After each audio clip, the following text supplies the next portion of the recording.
ರಾಜ್ಯವನ್ನೇ ಬೆಚ್ಚಿ ಬೀಳಿಸಿದ್ದ ಮತ್ತು ರಾಜ್ಯಾದ್ಯಂತ ಹೈಡ್ರಾಮಾ ಸೃಷ್ಟಿ ಮಾಡಿದ್ದ ರೇಪ್ ಪ್ರಕರಣವೊಂದು ಕ್ಲೋಸ್ ಆಗಿದೆ. ಅತ್ಯಾಚಾರ ಕೇಸ್ನಲ್ಲಿ ಜೈಲು ಸೇರಿ ಹೊರ ಬಂದ ಮೇಲೆ ಕಾಂಪ್ರಮೈಸ್ ಅಂತೆ, ಸಂಧಾನ ಅಂತೆ, ರಾಜಿ ಅಂತೆ. ಹಾಗಾದ್ರೆ ರೇಪ್ ಮಾಡಿದ್ದು ಅಪರಾಧ ಆದರೂ ಕಾಂಪ್ರಮೈಸ್ ಆಗಬಹುದಾ? ಇದೇ ಕಾನೂನಿನಲ್ಲಿ ಅವಕಾಶ ಇದೆಯಾ? ರಾಜ್ಯಾದ್ಯಂತ ಹೈಡ್ರಾಮಾ ಸೃಷ್ಟಿ ಮಾಡಿದ್ದ ರೇಪ್ ಪ್ರಕರಣವೊಂದು ತಾರ್ಕಿಕ ಅಂತ್ಯ ಕಂಡಿದೆ. ಅತ್ಯಾಚಾರ ಕೇಸ್ನಲ್ಲಿ ಜೈಲು ಸೇರಿ ಹೊರ ಬಂದ ಮೇಲೆ ಕಾಂಪ್ರಮೈಸ್, ರೇಪ್ ಮಾಡಿದ್ದು ಅಪರಾಧ ಅಂದ ಮೇಲೆ ಅದು ಹೆಂಗೆ ಕಾಂಪ್ರಮೈಸ್ ಅಲ್ಲಿ ಸರಿಯಾಗೋದಕ್ಕೆ ಸಾಧ್ಯ? ಸಂತ್ರಸ್ತೆಯನ್ನ ಕಾಂಪ್ರಮೈಸ್ ಮಾಡಿದ್ದು ಹೇಗೆ? ಮಡೇನೂರು ಮನು. ಫ್ರೀಡಂ ಟಿವಿಯಲ್ಲಿ ಮನು ಕಾಂಪ್ರಮೈಸ್ ಸೀಕ್ರೆಟ್ ರಿವೀಲ್. ಕೆಲವೇ ಘಳಿಗೆಯಲ್ಲಿ ಅದರ ಸೀಕ್ರೆಟ್ ಅನ್ನು ರಿವೀಲ್ ಮಾಡ್ತೀವಿ. ರಾಜ್ಯಾದ್ಯಂತ ಹೈಡ್ರಾಮಾ ಸೃಷ್ಟಿ ಮಾಡಿದ್ದ ರೇಪ್ ಕೇಸ್ ಪ್ರಕರಣ ಅದು. ಮಡೇನೂರು ಮನು ನನ್ನನ್ನ ಮದುವೆ ಆಗ್ತೀನಿ ಅಂತ ಹೇಳಿದ್ದ. ಅವನಿಗೆ ಬೇಕಾಗಿದ್ದನ್ನೆಲ್ಲವನ್ನೂ ಕೂಡ ಮಾನಸಿಕವಾಗಿ, ದೈಹಿಕವಾಗಿ ನನ್ನಿಂದ ಕಬಳಿಸಿದ್ದ. ಆತನಿಗೆ ಮನಸ್ಸು ಆದಾಗಲೆಲ್ಲ ಬರ್ತಾ ಇದ್ದ, ಹೋಗ್ತಾ ಇದ್ದ. ನನ್ನ ಜೊತೆ ಒಂದಷ್ಟು ಭರವಸೆಯನ್ನ ಮೂಡಿಸಿದ್ದ.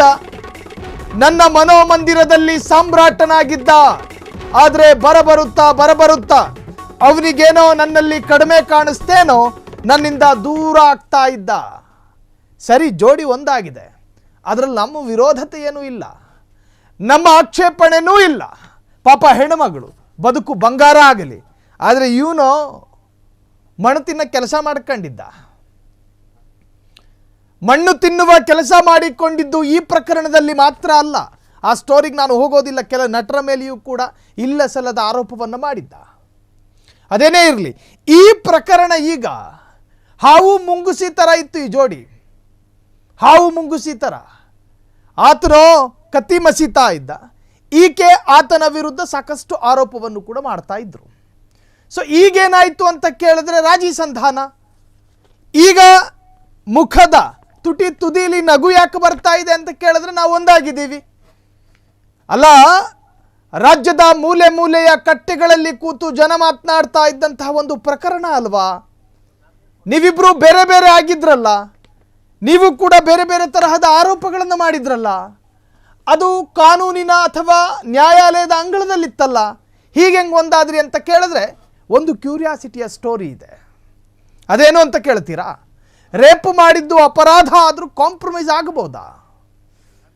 ಸಂತ್ರಸ್ತೆಯನ್ನ ಕಾಂಪ್ರಮೈಸ್ ಮಾಡಿದ್ದು ಹೇಗೆ? ಮಡೇನೂರು ಮನು. ಫ್ರೀಡಂ ಟಿವಿಯಲ್ಲಿ ಮನು ಕಾಂಪ್ರಮೈಸ್ ಸೀಕ್ರೆಟ್ ಅನ್ನ ರಿವೀಲ್ ಮಾಡ್ತೀವಿ. ಹಾಗಾದ್ರೆ ಏನಾಯಿತು ಇಬ್ಬರ ನಡುವೆ? ಮನು ಅವ್ರದ್ದು ಮತ್ತೆ ಮಿಂಚು ಅವ್ರದ್ದು ಕೇಸು ಹೈಕೋರ್ಟ್ ಧಾರವಾಡದಲ್ಲಿ ಬಂದಿತ್ತು. ಇಲ್ಲಿ ಅವರು ಕಾಂಪ್ರಮೈಸ್ ಮಾಡಿ ಒಪ್ಪಂದದಿಂದ ಕೇಸ್ ಕ್ಲೋಸ್ ಆಗಿದೆ. ಕ್ವಾಶ್ ಆಗಿದೆ ಮೇಡಮ್, ಕ್ವಾಶ್ ಆಗಿದೆಯಲ್ಲ. ಕಾಂಪ್ರಮೈಸ್ ಬಗ್ಗೆ ನೀವು ಹೇಳಿ. ಕಾಂಪ್ರಮೈಸ್ ಆಗಿದೆ, ಮನಸ್ಫೂರ್ತಿಯಾಗಿ ಮಾಡ್ಕೊಟ್ಟಿದ್ಯಲ್ವಾ, ಖುಷಿಯಿಂದನೂ. ಸರಿ, ಈ ಒಂದು ಭಾಷಣಕ್ಕೆ ಸುಮಾರು ಸಪೋರ್ಟ್ ಮಾಡಿದಂಥ ವಕೀಲರಾದಂಥ ನಮ್ಮ ವೆಂಕಟಾಚಲಪತಿ ಸರ್, ಸಿದ್ದೇಶ್ವರ್ ಸರ್, ಹಾಗೆ ನಮ್ಮ ಯಶಸ್ವಿನಿ ಅಕ್ಕ, ಎಲ್ರಿಗೂ ಕೂಡ ಧನ್ಯವಾದಗಳು. ಹಾಗೆ ಇವರು ಲಾಯರ್ ಪ್ರವೀಣ್ ಸರ್, ಆಮೇಲೆ ಅಲೋಕ್ ಸರ್, ಎಲ್ರಿಗೂ ಕೂಡ ಧನ್ಯವಾದ. ನಮಸ್ತೆ, ಎಲ್ರಿಗೂ thank you sir. Thank you. Madenuru Manu ಅವ್ರದ್ದು ಮತ್ತೆ ಮಿಂಚು ಅವ್ರದ್ದು ಕೇಸು ಹೈಕೋರ್ಟ್ ಧಾರವಾಡದಲ್ಲಿ ಬಂದಿತ್ತು. ಇಲ್ಲಿ ಅವರು ಹೈಕೋರ್ಟ್ ಅಂಗಳದಲ್ಲಿ ಮಡೇನೂರು ಮನು ಕೇಸ್ ಸ್ಕ್ವಾಶ್ ಆಗಿದೆ. ರೇಪ್ ಮಾಡಿ ತಗಲಾಕೊಂಡಿದ್ದ ಮಡೇನೂರು ಮನು ಒಪ್ಪಂದ. ಸಂತ್ರಸ್ತೆ ಜೊತೆ ಒಪ್ಪಂದ ಮಾಡಿಕೊಂಡ್ರಂತೆ ಮಡೇನೂರು ಮನು. ರೇಪ್ ಆರೋಪ ಹೊರಿಸಿ ಈಗ ಕೇಸ್ ವಾಪಸ್ ತಗೊಂಡ ಸಂತ್ರಸ್ತೆ. ನಮ್ ಗಂಟ್ಲೆಲ್ಲ ಒಣಗಿಸಿದ್ಲು ಆ ಎಮ್ಮ. ಒಪ್ಪಂದದ ಮೇರೆಗೆ ಕೇಸ್ ವಾಪಸ್ ಪಡೆದ ಜೋಡಿ ರೇಪ್ ಮಾಡಿದ್ರು ಸಂತ್ರಸ್ತೆ ಜೊತೆಗೆ ಕಾಂಪ್ರಮೈಸ್ ಮಾಡ್ಕೋಬಹುದಾ? ಸಂತ್ರಸ್ತೆಗೆ ಅನ್ಯಾಯ ಆಗಿದ್ದೇ ನಿಜವಾದ್ರೆ ಕಾಂಪ್ರಮೈಸ್ಗೆ ಒಪ್ಪಿದ್ಯಾಕೆ? ಧಾರವಾಡ ಹೈಕೋರ್ಟ್ ಪೀಠದಲ್ಲಿ ಕೇಸ್ ಮಾಡಿಕೊಂಡ ಮನು ಮನಸ್ಸು ಪೂರ್ತಿಯಾಗಿ ಕಾಂಪ್ರಮೈಸ್ ಎಂದ ಮಡೇನೂರು ಮನು. ರೇಪ್ ಮಾಡಿ ತಗಲಾಕೊಂಡಿದ್ದ ಮಡೇನೂರು ಮನು ಒಪ್ಪಂದ, ಕಾಂಪ್ರಮೈಸ್, ರಾಜಿ ಸಂಧಾನ. ಸಂತ್ರಸ್ತೆ ಜೊತೆ ಒಪ್ಪಂದ ಮಾಡಿಕೊಂಡ್ರಂತೆ ಮಡೇನೂರು ಮನು. ರೇಪ್ ಆರೋಪ ಹೊರಿಸಿ ಈಗ ಕೇಸ್ ವಾಪಸ್ ತಗೊಂಡ ಸಂತ್ರಸ್ತೆ. ಒಪ್ಪಂದದ ಮೇರೆಗೆ ಕೇಸ್ ವಾಪಸ್ ಪಡೆದ ಸಂತ್ರಸ್ತೆ ಮಿಂಚು. ರೇಪ್ ಮಾಡಿದ್ರು ಸಂತ್ರಸ್ತೆ ಜೊತೆಗೆ ಕಾಂಪ್ರಮೈಸ್ ಮಾಡ್ಕೋಬಹುದಾ? ಅದಕ್ಕೆ ಅವಕಾಶ ಇದೆಯಾ? ಸಂತ್ರಸ್ತೆಗೆ ಅನ್ಯಾಯ ಆಗಿದ್ದೇ ನಿಜವಾದರೆ ಕಾಂಪ್ರಮೈಸ್ಗೆ ಅವಕಾಶ ಇದೆಯಾ, ಒಪ್ಪಿದ್ದು ಹೇಗೆ? ಈ ಪ್ರಕರಣ ಮುನ್ನೆಲೆಗೆ ಬಂದಾಗ ನಾವು ಕಿರಿಚಿದ್ದೆಷ್ಟು, ಅರೆಚಾಡಿದ್ದೆಷ್ಟು.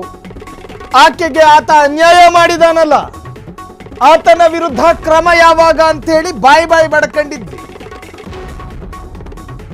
ನಮ್ಮ ಗಂಟ್ಲು ಒಣಗಿಸಿದ್ಲು ಆ ಪುಣ್ಯಾತ್ಗಿತ್ತಿ. ಈಗ ಜೋಡಿ ಕಾಂಪ್ರಮೈಸ್ ಆಗಿದೆ, ನ್ಯಾಯಾಲಯದ ಅಂಗಳದಲ್ಲಿ ಕೇಸ್ ಸ್ಕ್ವಾಶ್ ಆಗಿದೆ. ಅದನ್ನು ನಾವು ಸ್ವಾಗತ ಮಾಡ್ತೀವಿ. ಸೊ ಮಡನೂರು ಮನು ಸ್ವತಃ ಆಕೆಯ ಜೊತೆ ಕೇಳ್ಕೊಳ್ಳುವಂಥದ್ದು, ಮನಸ್ಪೂರ್ವಕವಾಗಿ ಒಪ್ಕೊಂಡಿದೆಯಲ್ಲ, ಕಾಂಪ್ರಮೈಸ್ಗೆ ಹೌದಾ ಪರಿಪೂರ್ಣ ತಮ್ಮ ಒಪ್ಪಿಗೆ ಇದೆಯಾ ಅಂತ ಕೇಳ್ತಾನೆ. ನೋಡಿ, ಅದನ್ನ ಗಮನಿಸ್ತಾ ಇದ್ದೀರಿ ನೀವೀಗ.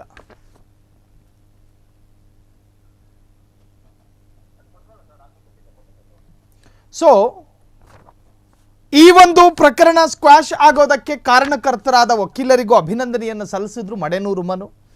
ಇನ್ನು ಆ ಹೆಣ್ಣು ಮಗಳು ಮಿಂಚು, ಆಕೆಗೂ ಕೂಡ ಧನ್ಯವಾದಗಳನ್ನು ಹೇಳ್ತಾರೆ ಮಡೇನೂರು ಮನು. ಸೊ ಆಕೆ ಆರಂಭದಲ್ಲಿ ಆರೋಪ ಮಾಡಿದ್ದು ಆತನ ವಿರುದ್ಧ, ನನಗೆ ದೈಹಿಕ ಕಿರುಕುಳ ಆಗಿತ್ತು, ನನ್ನನ್ನು ದೈಹಿಕವಾಗಿ ಆತ ವಶಪಡಿಸಿಕೊಂಡಿದ್ದ, ನನ್ನ ಮಾನ ಪ್ರಾಣವನ್ನು. ಅದರ ಅರ್ಥ ಮಾನ ಪ್ರಾಣ ಅಂತ ಹೇಳಿದ್ರೆ ಆಕೆಯನ್ನು ಮದುವೆ ಆಗ್ತೀನಿ ಅಂತ ಹೇಳಿ ನಂಬಿಸಿ ಮೋಸ ಮಾಡಿದ್ದ ಅಂತ. ಸೊ ಆ ಪ್ರಕರಣ ಮುನ್ನೆಲೆಯಲ್ಲಿತ್ತು. ಈಗ ಕೇಸು ಸ್ಕ್ವಾಶ್ ಆಗಿದೆ. ಸೊ ಸಂಪೂರ್ಣವಾಗಿ ಮಡೇನೂರು ಮನು ಮತ್ತು ಆತನ ವಿರುದ್ಧ ದೂರು ದಾಖಲು ಮಾಡಿದ್ದಂತಹ ಸಂತ್ರಸ್ತೆ ಮಿಂಚು ಕೇಸನ್ನು ವಾಪಸ್ ಪಡ್ಕೊಂಡಿದ್ದಾರೆ.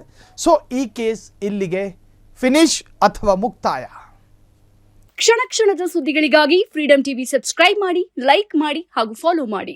ಹೊಸ ಸುದ್ದಿಗಳ ನೋಟಿಫಿಕೇಶನ್ಗಾಗಿ ಬೆಲ್ ಐಕಾನ್ ಮೇಲೆ ಕ್ಲಿಕ್ ಮಾಡಿ.